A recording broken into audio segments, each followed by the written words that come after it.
maintindihan kung bakit kinakailangan pumatay tayo ng 30,000 people sa war on drugs. Hindi ka naman kasama sa pumatay. Huwag ka makitayo. Ito talaga itong matanda na to, no? Paepal no? Out. Tado ko na ayaw natin ang bansang Pilipinas mahulog sa kuko ng mga drug pushers and drug lords. Sa kuko lang yun, ha? Pero sa kamay, okay. Kasi yung kuko daw nagugupit. Eh, yung kamay, hindi niya mapuputol yun. Kaya okay lang mahulog sa kamay. Wag lang sa kuko. Antindi na itong mag-isip na itong matanda na to. Pakinggan nyo to, ha? Pakinggan nyo to, ha? At libo-libo ang napapatay ng mga drug pushers at Libo-libo ang napapatay ng mga drug pushers. Eh bakit hindi nyo inano? Hindi nyo inano sa human rights yan? Ha?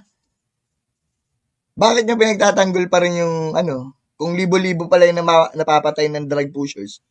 Diba?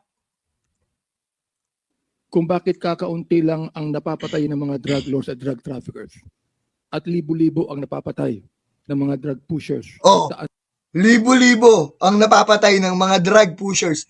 Umamin. Nadulas po si Benny. Benny. Nadulas si Benny. Daan ang napapatay ng mga drug users. At pati drug user, at libo-libo ang napapatay ng mga drug pushers. At libo-libo ang napapatay ng mga drug pushers at daan-daan ang napapatay ng mga drug users. Libo-libo ang napapatay ng mga drug users. Buisit ka. Pagkatapos inaaway niyo si Tatay Diggs.